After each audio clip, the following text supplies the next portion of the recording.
Welcome to the second video demonstrating Cashy, a toolbox for programming script in Bitcoin Cash. Today we're going to talk about Ledger Treasure, our monthly newsletter in Bitcoin Puzzle that allows our subscribers to win Bitcoin Cash. Last month's puzzle required users to solve a simple math problem and then use an oracle. On December 1st, our newsletter subscribers received an email including a specific script template needed to solve the puzzle. After the puzzle was solved, we added that to the blockchain as part of our unofficial script templates. To see the unofficial script templates, we can click this box that says List Script Templates Uploaded by Anyone. We're going to select Ledger Treasure 1. We can see in the template properties that there's some instructions for the user in the description. Step 2 says this template has no user-defined variables, so we're going to move on.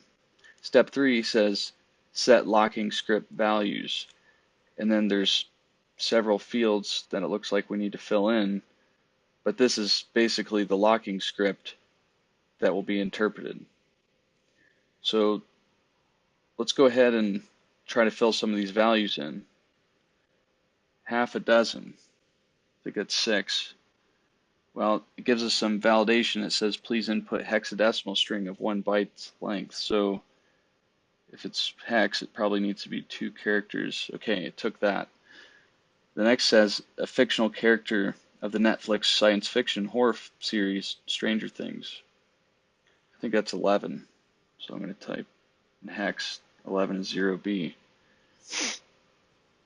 Some number. Well, if we look at the rest of the script, we can see that there's op sub, which means subtract.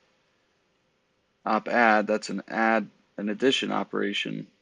Op 16, that's pushing 16, and then equal verify, it's just making sure that something is equal. So it looks like it's taking these numbers, and then it's going to subtract something, add something. Okay, so looks like we need to maybe use the math to figure out what this missing value is. In script, sometimes the best way to understand what's going on is to just write it down. So that's what we've done here. We've taken the math section of our script template that we were trying to solve, and we've put it out horizontally. And then we took this thing called the execution pointer and put it under x1, and that execution pointer is just going to move from the left to the right sequentially. And then there's this other thing called the stack, which is basically the memory that is managed by the script interpreter. The execution pointer will either push items to the top of the stack, or items will be popped from the top of the stack.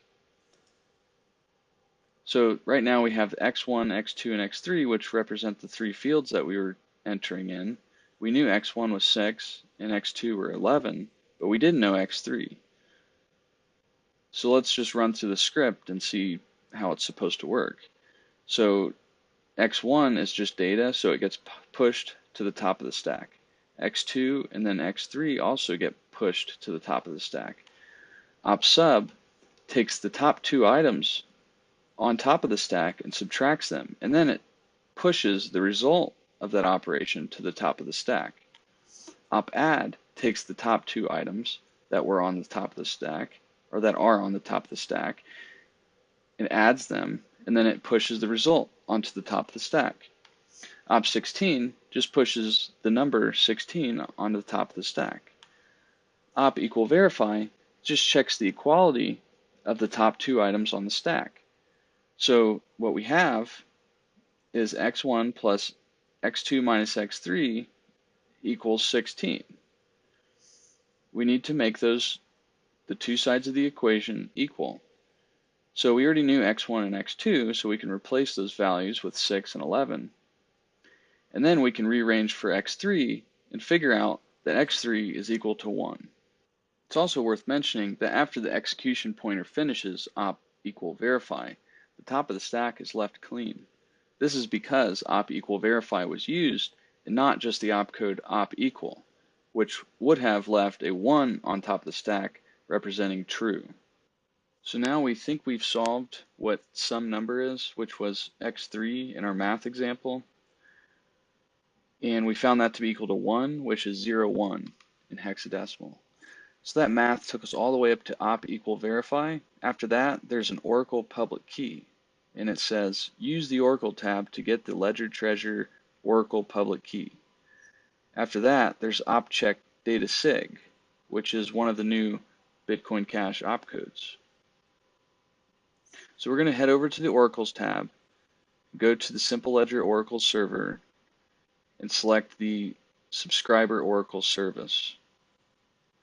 Once we do that, some Oracle details are presented to us. The description of the Oracle says, provide email address as a message, and Oracle will respond with a signature if the user is on the list.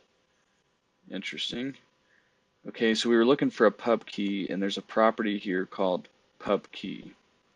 So we're going to copy that value over to the Create tab and paste it into our locking script.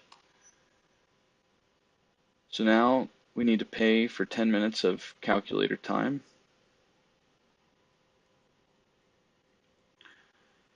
We'll click the Calculate button. And we found an address, and there are some funds here at this address. So this must be the treasure hunt address that we were looking for. So we're going to go ahead and spend these funds to our own address so that we can keep them safe. So when we click spend, all of those values that we put in the Create tab are copied over to the Spend tab automatically. So this brings us all the way down to step 4 or 5, where we just need to provide an address for where we want to spend the funds to. So we're going to send the funds to our Badger Wallet address. We can just click account 1 to copy the address. So now we've pasted our Badger address in there. Step 6 says set unlocking script values. So now it wants an Oracle signature. And it says use Oracle tab to get a signature from Ledger Treasure subscription Oracle. And then it says SHA-256 of email. Use our tool to calculate SHA-256 of your email address. Okay, yeah, there's a tool here that computes SHA-256 of a message. So our email address is test@test123.com. So we're going to use that. We still need the Oracle signature. So let's head back over to the Oracles tab. And we remember from our description, it says if we provide an email address as a message, Oracle will respond with a signature. So in step 3, we can enter the message to sign for the Oracle.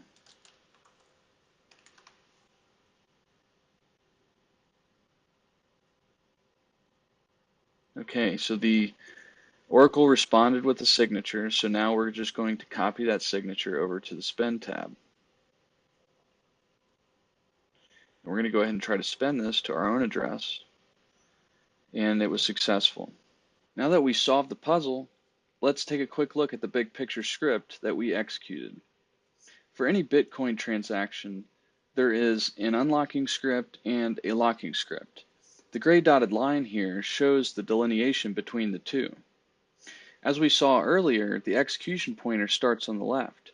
So here, the Oracle signature is pushed to the top of the stack. Next, the SHA-256 of an email address was pushed to the top of the stack.